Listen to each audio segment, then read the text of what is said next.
Welcome to another episode of Plastic Surgery Uncensored. I'm your host, Dr. Roddy Raban. On this episode, you're going to want to tune in.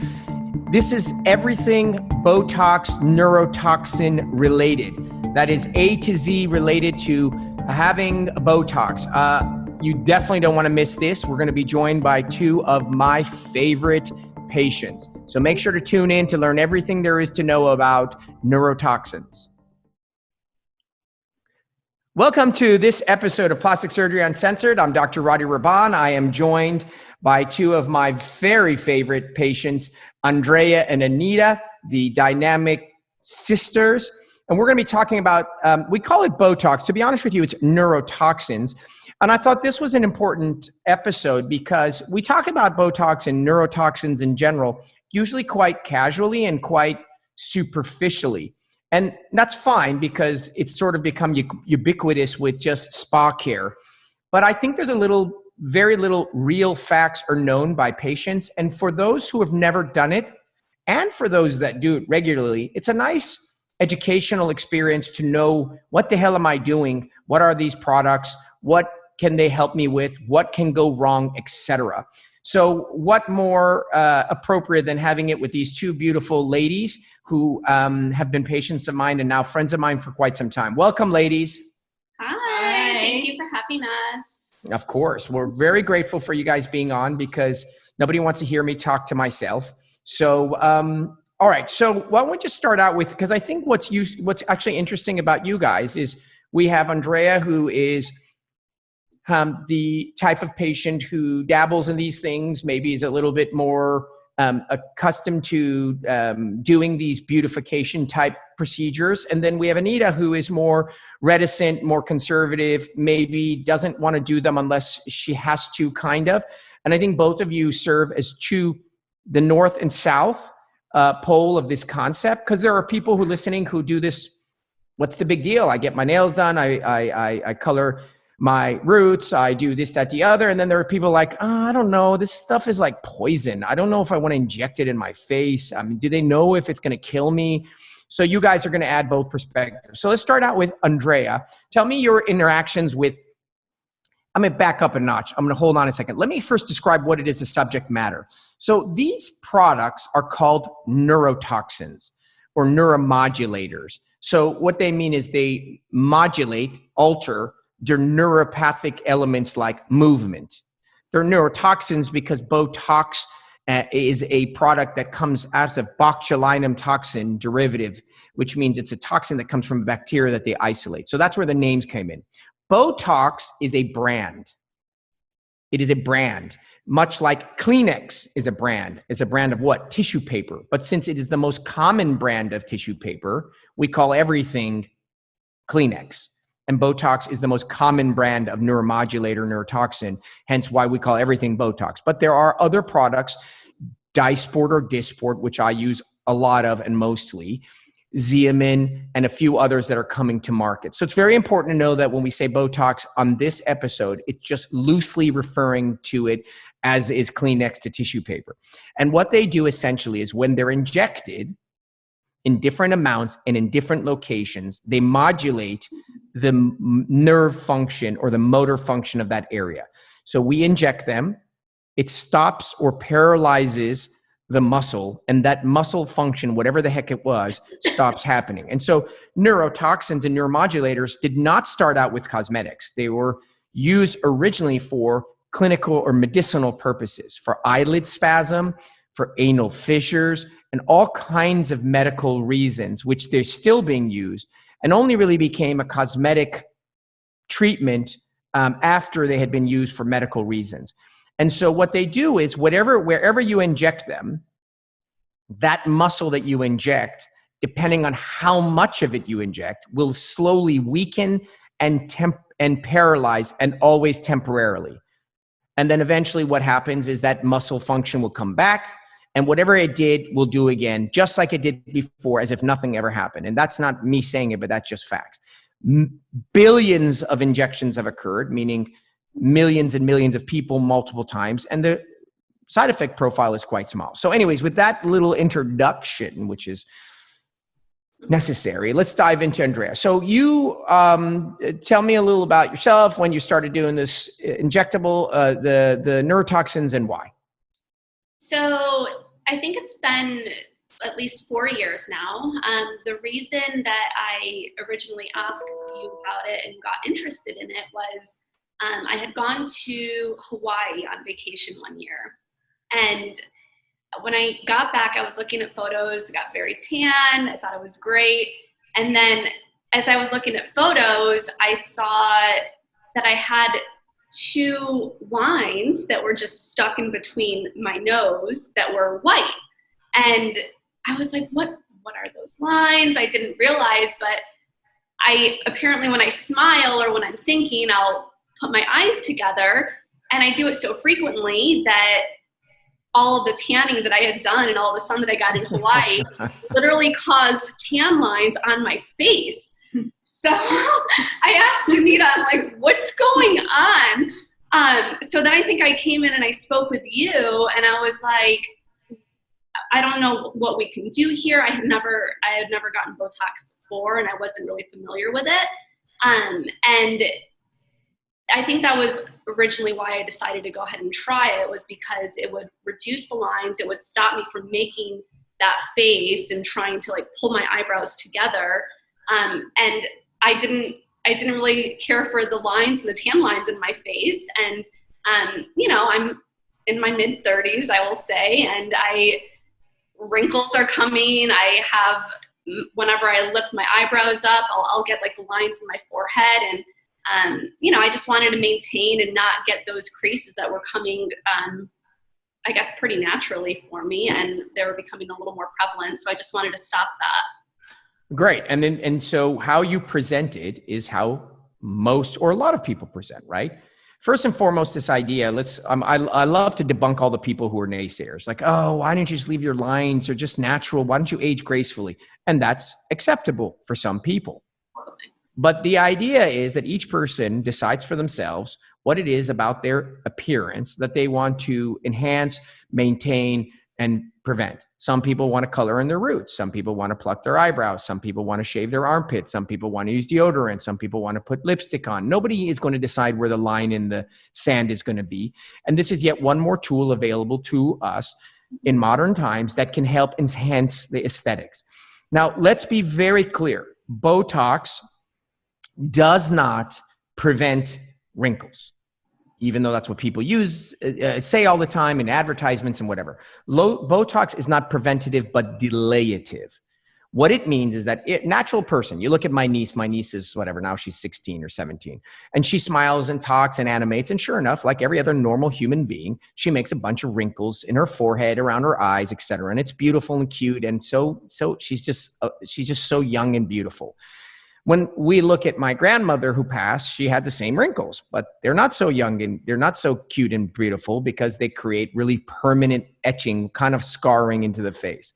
So the question is, how the hell did I get from 16 to 87? And the reality is 3,444 animations. In other words, every time you wrinkle your eyebrows or smile or whatever, you create a movement. So there's a certain number of those movements that then create permanency in those lines. My niece smiles and then she relaxes and the lines go away. My grandmother smiles and relaxes and the lines don't go away. So what Botox will do is will prevent you from making as many animations as quickly as you would. So instead of getting permanent lines, which you will get at 47, you get them at 63. And I'm making up that number. So what they're doing essentially is they're slowing down as opposed to preventing the process. So that's, your classic. You'll come in, you say, listen, I looked at a photo. I was looking in the mirror and I was like, what the hell is this line between my eyebrows? And one of the most common areas where people present is the frown lines or the number 11 lines that you talked about.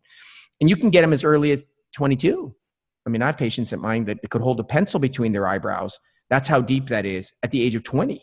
So wait, let me understand this. So a 20-year-old who has such deep lines between their eyebrows, and I make a number, I make it up 20, 24, 25, it doesn't matter, should basically not do something unless they're 37 because that's the age. No, that's ridiculous. You do it based on your anatomy and what you need. There are 48-year-olds that come in, they barely wrinkle their forehead at all.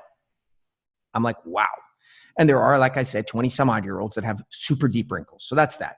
All right, Anita. you're the naysayer, you're the holdout, you're the holistic schmalistic. I don't do these things unless I have to, unless I'm going to some major gala, I'm not going to doll up. What's the deal here? So how did you get roped into this? Well, I saw how my sister looked after she had hers done after a couple days once it settled in.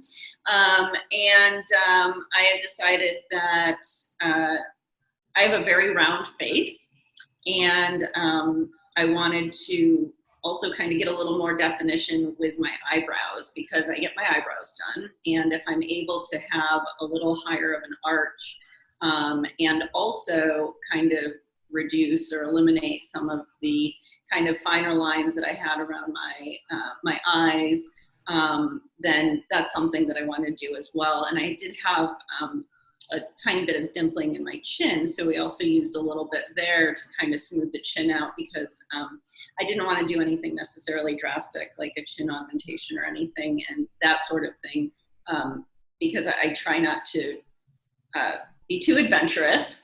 Well, you're lucky. You have your sister blazing the trail for you, so it's all good. Exactly. She gets to test drive everything, and then I come in on the heels, and it's really great. So that's kind of, I guess, my look.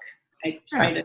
And I think you hit on some other topics. So some people do it for wrinkle prevention or dilation, or if that's a word. Some people do it for form formation, meaning like, we'll get into the details of like brow arching and dimpling and things in the second half of the episode. I'm going to get into specifics of, okay, got it. So this is Botox. Where the hell can I do it? But there are different entry points as to why people do it. And, I think that the reality is in terms of something to try aesthetically, as if for an individual to want to improve the way they look, Botox or neuromodulators are wonderful entry points. Why? Yeah.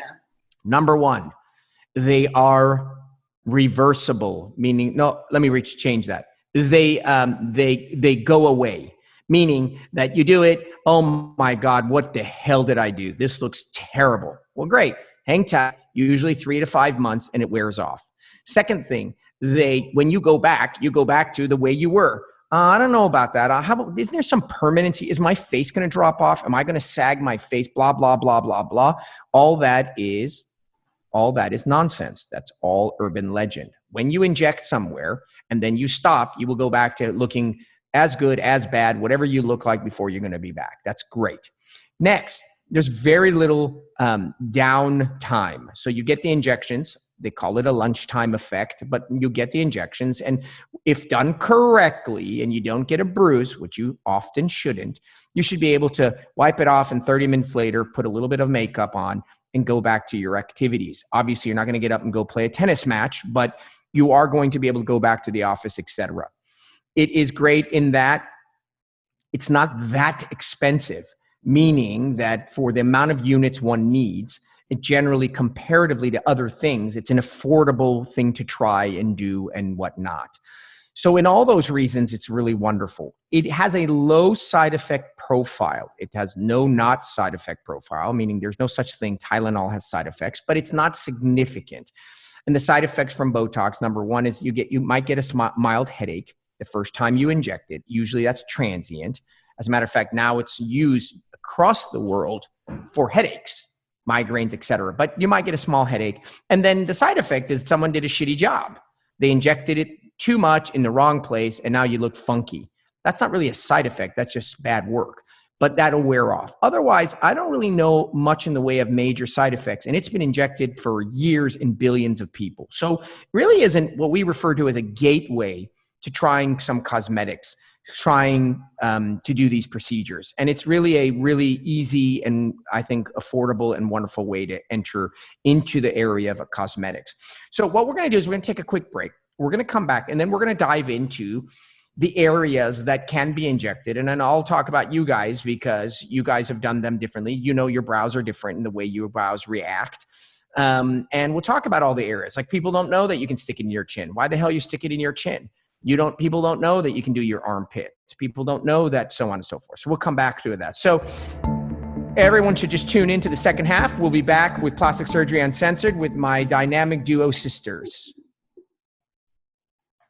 Welcome back to the second half of Plastic Surgery Uncensored. This is Dr. Roddy Raban. I'm joined with the AA team, Anita and Andrea, regarding neurotoxins, neuromodulators. And we were about to talk about, okay, so it's a really great approach, blah, blah, blah. What are the areas that I can do?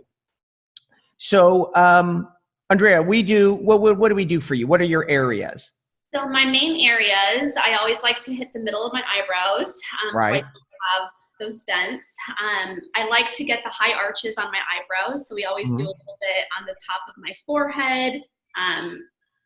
We smile, raise my eyebrows, and then they go in. And then I have a little bit of wrinkling around my eyes when I smile. I smile all the time. Beautiful. By the way, we're not trying to get rid of your smile, right? It's an urban legend that Botox, you're going to freeze your face and not smile. That's the craziest thing ever. You smile from ear to ear. You just don't wrinkle as much when you smile. And that's the thing. I love my smile. I love the way that my face looks when I'm able to raise my eyebrows. I still have so much expression when I do, raise my eyebrows or do anything with my face, but I don't have the wrinkling that I was trying to stop that look for myself. Right. So primarily my forehead, the eyebrow arch, and then the wrinkling on the outside of my eyes. Right. So those are the three most common areas, right? The three most common areas that people do is the glabella, which means your number 11s. That's the side-to-side effect. The forehead, meaning the wrinkles across your forehead. And then your crow's feet that come around the sides of your eyes. Those are, if I would say, the most common three areas that people will do. And so things you need to know. Number one, that Botox is a dial, not a switch, meaning that it's not on or off, frozen, not frozen. It is a dial in that 1 unit, then 10 units, then 30 units, then 60 units, then 100 units, and so on and so forth. So it is very much something that is modulating, and it is incremental. What I like to do is something called micro Botox, which means I use less units more often. So if I inject you with, let's say, 50 units, and for those who don't know anything, that's a lot, it may last 6 months. And yes, you will not be able to move anything in those areas. In exchange, I may inject you with 30 units, and I inject you and it lasts 3 to 4 months. So the question then becomes would you rather get injected twice a year, very strong, or 3 times a year, much less? From a standpoint of convenience, obviously you'd rather go in less. But from the standpoint of looking natural, there's no question that less units more often is the more desirable way to go. So let's get that out of the way. Second thing you need to know is that between the eyebrows, you really can't overdo it, because the reality is there's very seldom any desire for you to frown unless you're a character actor on TV. But your eyebrows make a huge difference because there are 2 of them and they do all kinds of funky things. So what people will notice is there's this very, very misleading concept. When I inject my forehead, my eyebrows go up. I must have 1,000 patients a month calling me for, I want my eyebrows to go up. I want to inject my forehead. It is actually the exact opposite. So listen carefully. Everywhere I inject Botox, that muscle paralyzes. That muscle paralyzes, there's no movement. So actually, if I inject your forehead aggressively, your brows will go down and you'll get a droopy brow. The reason you get a high arch brow is because of the pattern that you inject. You inject the middle of the forehead and less on the sides, and the sides of the eyebrows go up much higher than the middle, then creating the arch. So it's actually not injecting it, but not injecting it that creates the arch. And that's the art form. You have friends whose eyebrows are flat and boring looking, and you have friends whose eyebrows look super arch and crazy looking. So there's a lot of artistry, just like plucking eyebrows. And so, Andrea, your eyebrows are very bouncy, meaning you can easily look super overdone. And Anita, your eyebrows are less bouncy, and we want the arch. So that's where that comes in. And then the crow's feet, you can never get them to go away, but you can soften them and make them a little more manageable. So those 3 areas are common. What about, I like to work my way down. What about the bunny lines on your nose? Never really thought about that. Some people, when they smile, they really wrinkle their nose. And you can see that in their 60s of a 60-year-old gentleman or a 60-year-old woman. Because on a 60-year-old person, whatever they've been doing for 60 years will show up. You'll see all kinds of lines, like the one across the base of the nose. That's called the procerus. Not everybody has it, but you can. So bunny lines are things that you can inject. Okay. What about my lips? Oh, well, I thought you fill your lips. You do fill your lips, but some people have what's called smoker's lines. Those are the vertical lines. And it's not a very effective method, but you can put the tiniest amount of Botox in the lips very carefully, because if you overdo it, you get the inability to whistle and talk and whatever. So it's an advanced level thing. You can inject the chin. So Anita, talk to me about the chin and when we pointed that out to you. Did you walk in here and go, I got wrinkles in my chin. Can you inject me? Or did I mention that? I think I had asked, what else could I do that's not super invasive to kind of like make me look a little prettier than when I'm wearing makeup? And I was like, I don't know, like, what about like my chin? And then, because we had already done like near my eyes and up here, and you had suggested, that's when you suggested using that to kind of soften the dimpling, which I'd never even heard of before. So of course I was like, all right, well, let's give it a shot. It's temporary, and obviously I don't have to go under for it. And so we did, and I really liked it. Yeah, so the chin's an interesting thing because most people don't see their own chin. You actually have what's called dimpling of your chin often when you're talking. And so you're not really looking in the mirror and talking to yourself. When you look in the mirror, you don't tend to make the animation like you do with your chin. And it's something that other people see, not you. And it takes a very little amount. And when you talk, it just softens the chin. And some people, their anatomy makes them look cobblestoned. And it really works beautifully. And I really like that. And I think it's very subtle. Nostril flaring. People sometimes flare their nostrils when they talk. And actually, my niece does that. And so we can inject the nostrils, the alar muscles, and it softens it. That's an interesting one. Masseters for grinding, massively helpful for that get Botox. So what does that mean? A lot of people grind. Today, with all of the pressures of life, a lot of people grind. So they use night guards, and they have ear pain, and they have headaches. All of this is because at night you're sleeping and you're just crunching away on your teeth. And it creates this bulging effect in the corner of your jaw. So it's functional and cosmetic. From a cosmetic standpoint, sometimes women and men, doesn't matter, have really huge masseters or jaw angles. So in some instances, it looks good, but in some instances, it looks really wide. So from a cosmetic standpoint, it softens and rounds your face. It's done a lot in Korea, for example, where people have really wide jaws. From a functional standpoint, it softens the muscles and prevents you from grinding. And for a lot of people, it gives them so much help with TMJ, so much help with headaches, tension headaches. So that's a really powerful one. Another huge use of Botox, underarms. Oh my God, it saved my life. Did you guys know about the underarms? No, I didn't know. I think I read an article on it, but I had no idea that it. Oh my God, talk about life changer. So what the hell would you inject? Who wants youthful looking underpits? No, it's for sweating. It's for sweating. And so you can inject under your arms. And what it does is it stops you from sweating for somewhere up to 6 to 9 months. And for individuals who sweat profusely, and it can be a huge social concern, every time you wear a dress, every time you have a speech, every time you're in public, every time you're at a business meeting. And we're not talking about like, oh, it's hot outside. I'm talking about anxiety driven or hormonal driven. So of course, a natural thing is, isn't sweating good for you? Aren't you say all that toxins this is two different kinds of sweating. We have heat regulation sweating, which is it's 100 degrees outside and I'm playing basketball. That never changes. And then we have hormonal teleologic sweating that animals do to create kind of like a scent. We've outgrown that aspect of caveman aspect with the hormones. So I can just tell you it's life-changing for me. Okay, life-changing.